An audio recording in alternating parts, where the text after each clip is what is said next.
Olá, sejam muito bem-vindos ao 9º episódio do OMEDIC Podcast. E aqui o nosso objetivo é levar saúde e muita informação para você e a sua família. E a cada mês, a gente tem um convidado diferente aqui no nosso podcast.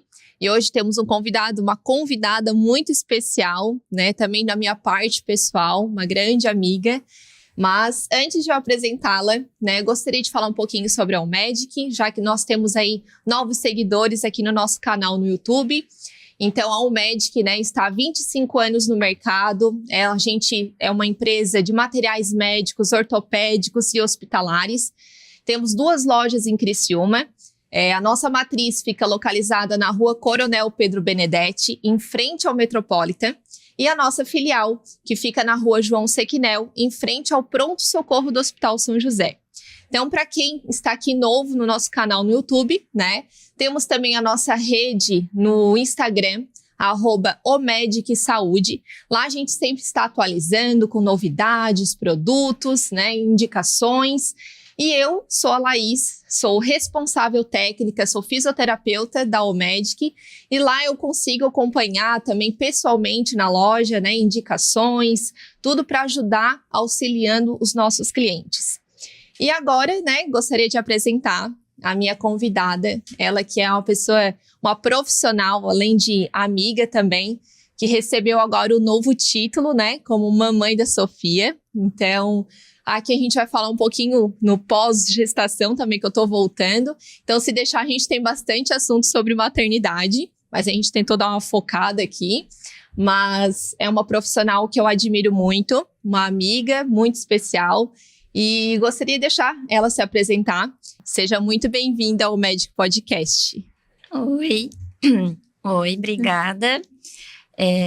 Então, eu sou a Marcela, eu sou pediatra. Como a Laís falou, por trás do podcast nós somos grandes amigas. Me formei em medicina aqui pela Unesc em 2016. Trabalhei um período como médica clínica geral. Na sequência, iniciei a minha especialização em pediatria em Porto Alegre, pela PUC. Foram 3 anos bem intensos nessa especialização. E então voltei para cá, tem alguns anos que eu estou trabalhando somente nessa minha área. Trabalho em Forquilinha, pelo SUS, e também tenho o meu consultório particular em Nova Veneza.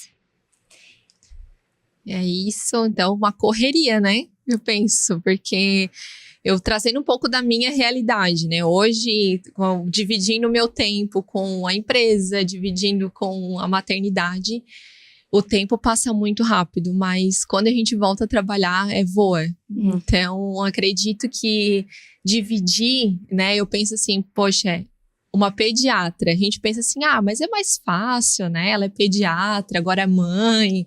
Então, conta um pouquinho pra gente como tá sendo dividir essa Marcela pediatra e Marcela mãe.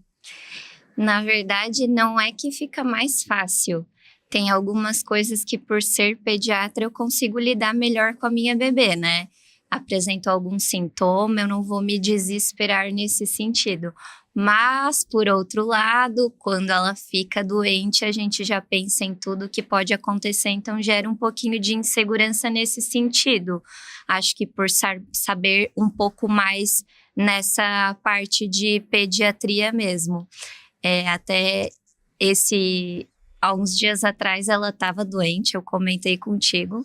Examinei ela em casa, mediquei em casa, mas levei na pediatra dela. Porque a gente já tem essa carga de mãe que já é pesada. Então, ter essa carga de pediatra da minha filha, daí também não dá. Então, eu sou a mãe dela e ela tem a pediatra dela. Ai, que legal. Eu acho que ficou, como tu disse, com um peso, Porque aí no fim tu mistura um pouco da razão com a emoção, porque tem a pediatria que tu tem que levar a razão, mas aí tu leva a emoção porque tu é filha. E aí a gente fica nesse misto. Então, bom, né, que a gente tem tu tens essa tua visão de ter que levar em outra pediatra, até acho que profissionalmente, né, fica melhor para ela também ter outra opinião. Às vezes, não, Marcela, calma, não é tudo isso, ela tá bem, para acalmar o coraçãozinho da mãe. Então, a gente que, depois que a gente vira mãe, tudo sensibiliza, né? Eu vejo um documentário de criança, meu Deus, já me emociono, a gente já chora, a gente já... Não, só falar a gente já trava um pouquinho, mas é muito bom, né? A gente vê um amor assim, a gente pensa que a gente ama, mas depois o amor ele transborda assim de uma tal forma que é incrível. E nas tuas condutas médicas, depois, né, disso tudo, depois que virou mãe, tudo, teve a tua experiência, né, como mãe, né, na maternidade, a rotina, o dia a dia, e aí tu viu que a teoria foge um pouco da teoria. E aí, como segue essa tua conduta médica depois, né, da maternidade? Eu já era uma pessoa empática, pessoalmente, profissionalmente, enfim, mas depois que eu virei mãe, com certeza esse adjetivo se aflorou ainda mais. Então, hoje, eu percebo que eu tenho muito mais empatia com as mães do que antes. E, sim, muitas das coisas que eu explico na teoria, na prática, eu faço diferente na minha casa com a minha bebê, porque nem tudo que está escrito no livro vai funcionar. Uhum. E também não vai funcionar para toda criança, né? Um bebê é diferente do outro. Antes de iniciar, a gente estava falando sobre o sono, né? Mesmo sendo pediatra, faço desde que a Sofia nasceu, rotina do sono, rotina no dia dela, mas mesmo assim ela vai completar 8 meses, ela tem um sono bem difícil. Então, por mais que eu tenha o conhecimento, por mais que eu aplique o meu conhecimento na prática, para mim não funcionou. Então, acabo entendendo as mães quando elas me falam, mas doutora, eu faço tudo, eu cuido, eu tenho os horários, mas não consigo melhorar essa questão. Então, a gente tem que ter muita paciência, muita empatia. E acaba entendendo de uma outra forma, né? Tipo assim, não, eu já passei por isso, então isso vai passar, não, faz dessa forma, né? Eu fico imaginando que seja dessa forma. E realmente, como, né, comentou, que cada bebê é diferente, então, às vezes a teoria dá super certo, né, ok, mas nem sempre dá certo, e aí a gente tem que partir para um outro caminho, né? Ver o que pode dar certo. Ah, olha, eu fiz dessa forma, outra paciente fez dessa forma e deu certo. Então, a maternidade eu vejo que é tudo uma troca, né? Tem muitos grupos e tal, e tem também outras amigas que tiveram bebê recentemente. Então, o assunto 24 horas é sobre maternidade, sobre dicas, sobre o que deu certo, sobre... Então, acho que cada mãe, né, cada bebê é de uma forma. Acho que a rotina também tem que conduzir conforme a rotina do casal, a rotina da família, né? Porque não adianta a gente estabelecer uma rotina, sendo que é fora e fica cada vez mais pesado ainda para a família, né? Então, é difícil, mas tenho certeza que agora essa tua visão ainda, como tu disse, né, fica mais aflorada, mais sensível, né, com a mãe, podendo ajudar de uma certa forma diferente a mãe e o bebê, né, depois da maternidade. E agora entrando um pouquinho, assim, na realidade OMEDIC, né? Dia das Crianças aí chegando, festinhas e tudo mais. E temos aí um grande vilão, que eu digo, que é a cama elástica. Um dos, né? Podemos dizer assim. E a gente recebe, né, crianças lá na loja com um bracinho quebrado, com a perninha quebrada, as mães desesperadas, coitadas. Mas acaba sendo uma diversão, porque eles vejam a tipóia, né, que é o que a gente vende pro bracinho, e a botinha que é pra perna. Com estampas, então eles acabam se divertindo com aquilo. Ah, não, eu quero a estampa do unicórnio, eu quero a estampa do peixe. Então, isso acaba sendo lúdico, né, e fazendo com que eles saiam um pouco, desfoquem um pouco da dor ali e entrem na diversão. Então, não sei se existe, né, mas a gente está aqui para perguntar uma conduta para evitar esses casos. Então, não só Desculpa. Não só para a cama elástica, mas todos os outros brinquedos e atividades que vão ser feitas no Dia das Crianças, né? É muito importante cada brinquedo ou cada espaço ter um monitor. Então, sempre ter um adulto responsável por aquela criança ou por aquele grupinho de crianças, né? Explicar para a criança como funciona aquela brincadeira. Criança entende, né? A gente precisa dialogar com ela. E também verificar se aquele brinquedo está adequado para a idade daquela criança.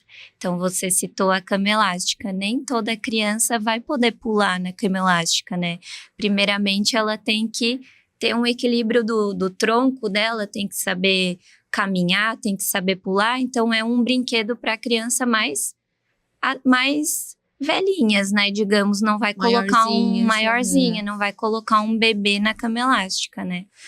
E além de ter essa supervisão, ambientes seguros para essas crianças fazerem o Dia das Crianças, né? Então, longe de trânsito, longe de carros, cuidado com buracos, cuidado com objetos que elas possam cair, quinas e bater e se machucar. E também outros tipos de brincadeira, como correr, patinete, bicicleta, skate, lembrar de colocar as proteções, né? Capacete, cotoveleira, joelheira. Então, se a gente der mais atenção, talvez a gente consiga evitar possíveis acidentes. Eu digo que criança é um piscar de olhos, né? Exato. Porque a gente tá ali olhando vidrados. E por um segundo que tu vira, acontece. Então, já presenciei, né? Tipo, a cama elástica, como a gente citou, de ter várias crianças juntas, né? Então, acho que isso, bate uma na outra, às vezes tem bebê junto. Então, isso é um risco, né? Deixa, não faz mal. E sim, tem o risco, né, de acontecer. Às vezes, é um trincado, alguma coisa, mas a criança está em desenvolvimento, então todo osso quebrado, toda, né, fragilidade que ela tem ainda, pode ocorrer ainda um custo lá na frente, né? Então, se não bem mobilizado, se não bem cuidado, então tudo isso acho que a gente precisa levar em conta, né? Não só agora no Dia das Crianças, claro, mas sempre ter esse olhar vidrado 100% nessas crianças, que nunca é demais. E além, né, da tipóia, da bota ortopédica, nós trabalhamos também com imobilizador de joelho, a tala de punho, colar cervical, muletas, tudo na parte infantil. Então, essa área infantil de ortopédico era muito carente antes, né? Nem me recordo, acho que só a botinha e a tipóia que existiam. E hoje a gente tem, né, os fornecedores que estão trabalhando, trazendo novidades, e a gente sempre costuma ter essas órteses, né, justamente para proteger, para dar o suporte necessário para as crianças. Então, antes era bem limitado, não sei como é que era a tua... se realmente tu vê essa diferença antes e agora, se tá crescendo bastante essa parte de órteses e suportes, né, dos fornecedores nas lojas. Então, e uma das órteses que a gente também recebe muitas indicações, né, dos pediatras, é o Dennis Brown. Ele é um aparelho, né, que coloca nos pezinhos. Então, a gente gostaria de entender um pouquinho melhor a indicação, como que é a avaliação, né, para utilizar essa órtese e a indicação.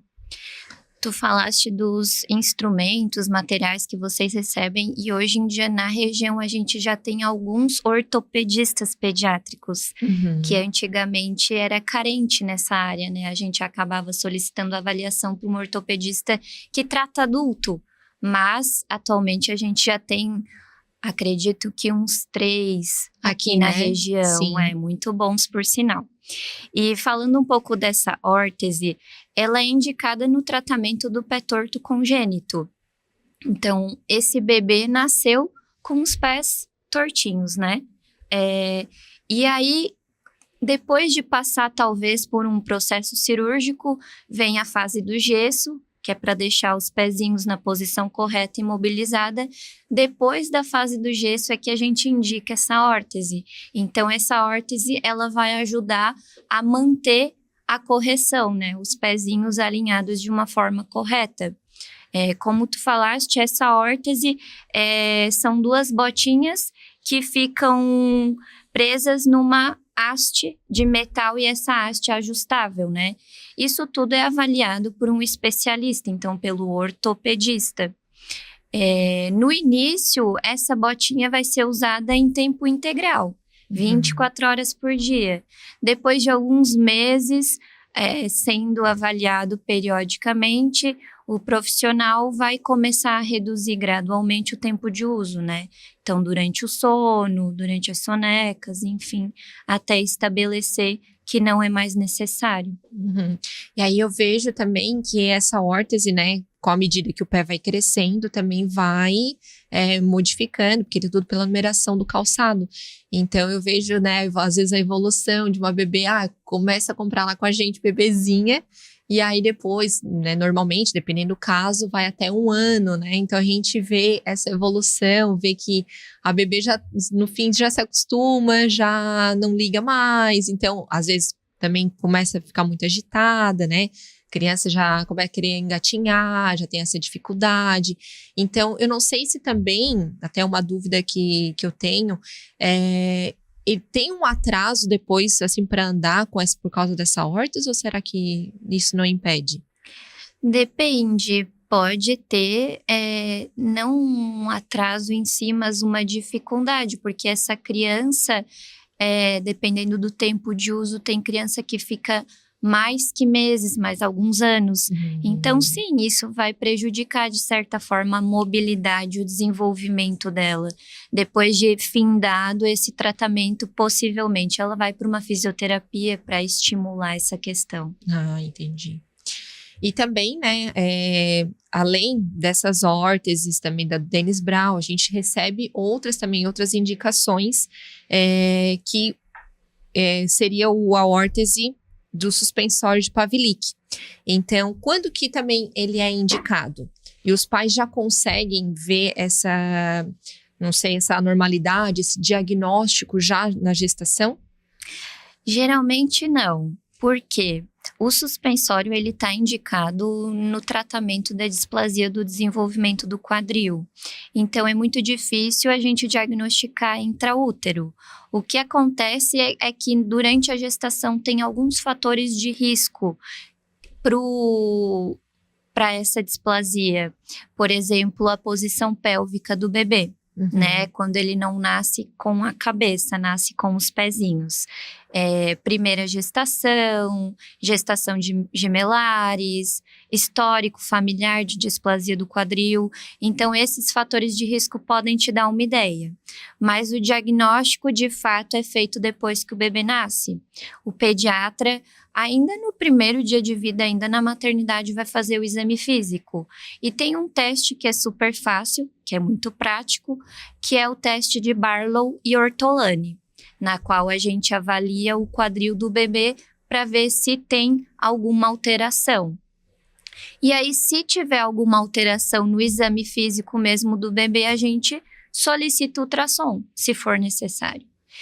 Tendo o diagnóstico de displasia, esse bebê vai ser encaminhado para o ortopedista, que é o especialista, e aí vai ser indicado o uso do suspensório por muitas vezes.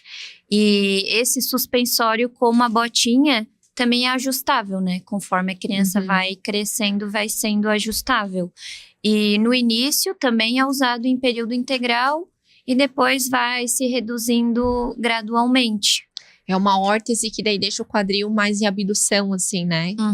Mais aberto. E aí também tem tamanho, né? A gente vende lá na loja. E aí eu vejo, né? Como a maternidade, ele é uma caixinha de surpresa, eu digo. Porque desde a gestação a gente fica, né? Cada ultrassom a gente fica assim preocupado. E eu lembro assim, nossa, a gente tinha muito, né, medo, né? Mas do que poderia vir e agora. Porque a gente que... ali na loja, né? A gente vê tanta coisa, né? Você como pediatra também, tá muito perto. A gente sabe dos riscos, das intercorrências, mas que tudo também tem a sua, eu vou dizer, o seu tratamento, né? Mas a gente tem aquele medinho, aquela coisa de que será que vai vir? Será? Como é que vai ser? Será? E graças a Deus, né, quando vem com saúde, a gente só pede saúde. Porque a gente, como mãe, assim, a gente fica toda vez preocupada com tudo. Bom, depois que nasce também, a pediatra, né, a gente estava até conversando, cada ida no pediatra também a gente fica preocupado. Então, eu acho que isso é pro resto da vida, né? Exatamente, é uma preocupação eterna. Preocupação de mãe eterna. Todo mundo já diz, Laís, calma que só tá começando. E como é que eles dizem também? Filho é igual videogame, cada fase é mais difícil. Então então tá bom, muito obrigada, né? E agora também, né, o verão chegando, né, sabemos que temos aí alguns cuidados também com os bebês, com as crianças.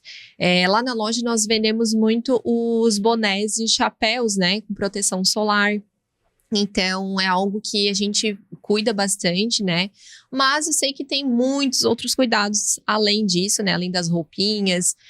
Então, eu gostaria de trazer um pouquinho o que a pediatra poderia dar umas dicas aí pra gente no verão. Então, vamos lá. Difere um pouquinho dependendo da idade, né? Porque, assim, nos bebês, principalmente os menores de 6 meses, não está indicado usar o filtro solar direto na pele. A pele do bebê é muito sensível, então a gente acaba indicando proteção solar física. Então, com chapéuzinho, bonezinho, roupinha com manguinha comprida, com proteção ultravioleta. E guarda-sol, enfim, evitar horários em que os raios estejam mais fortes, né, que é aquele período das 10 da manhã às 4 da tarde. Então, se for sair com crianças, aproveitar antes das 10 da manhã, depois das 4 da tarde. Em bebês maiores, crianças maiores, a gente já consegue usar o filtro solar. Esse filtro solar tem que ter no mínimo uma proteção de 50 a 60. Aplicar em todo o corpinho, 30 minutos antes de se expor ao sol, e lembrar que a cada 2 horas tem que reaplicar, inclusive quando for para a água. Nem todo protetor tem essa questão de ser resistente à água. Exato, essa palavra que me fugiu.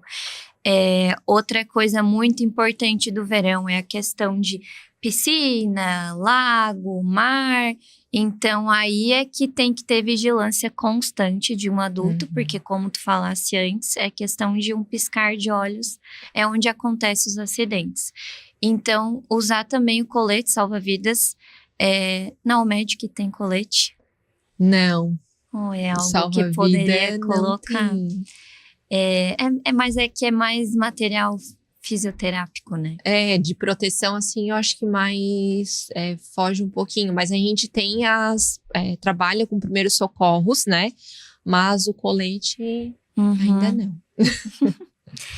E no verão também, além da parte de proteção solar e água, enfim, repelente, né? Verdade. É algo que muitas mães esquecem, aí quando vê o mosquitinho picou e pele de bebê é sensível, geralmente faz reação alérgica, então lembrar do uso do repelente também. E o verão é bem comum, né? Aí mesmo que os insetos aparecem e incomodam. Então, é isso. Prevenir é sempre o melhor caminho, né? A gente prevenir, porque depois o remédio é pior, a gente se incomoda muito mais. Então, chegamos ao fim do nosso podcast, viu? Foi uma conversa bem gostosa, muito boa, né? Digo que é um prazer sempre conversar contigo, né? A gente, além de amiga, como eu disse, te admiro como profissional. Me sinto muito segura em ter uma amiga pediatra, né? Que eu tô sempre incomodando um pouquinho elas, mas é só um pouquinho. Mas muito obrigada, eu agradeço, né? Em nome da Almedic, né? Por estar sempre... Tu que é nosso cliente também, agradeço a confiança, agradeço por aceitar o nosso convite e sinta-se sempre muito à vontade, né? Que tomara que a gente possa ter outras desse podcast com outros assuntos, quem sabe demais sobre maternidade, mas muito obrigada, né? E é isso. Ai, que legal, passou rápido mesmo. Bem rápido. A gente se sente um pouco enferrujada depois na maternidade, né? Mas depois fica tranquilo. Eu que agradeço pela oportunidade. E se quiser fazer outros assuntos, é só me chamar. E para a gente poder te encontrar, né, nas redes sociais? Eu sou bem discreta nas redes sociais, mas sim, tenho meu Instagram, Marcela Spilleri. Confesso que ainda estou um pouco parada nessa questão pós-maternidade, mas pretendo voltar ativa, né, nos posts e dicas e pediatria, enfim. E aí a clínica que você atende lá na Nova Veneza? A clínica tem um Instagram que tá bem ativo, assim, que é a Clínica do Coração. Então lá tem o link, lá tem o WhatsApp, enfim, bem fácil de entrar em contato. Ótimo. Muito obrigada. E agradecemos você, né, por estar acompanhando a gente aqui até o final. Então, será um prazer sempre ter você aqui com a gente. Deixe o seu comentário, curta e compartilha aí com seus amigos. E segue a gente aqui no nosso YouTube, no canal e também lá no nosso Instagram, @omedicsaude. Um grande abraço e até a próxima.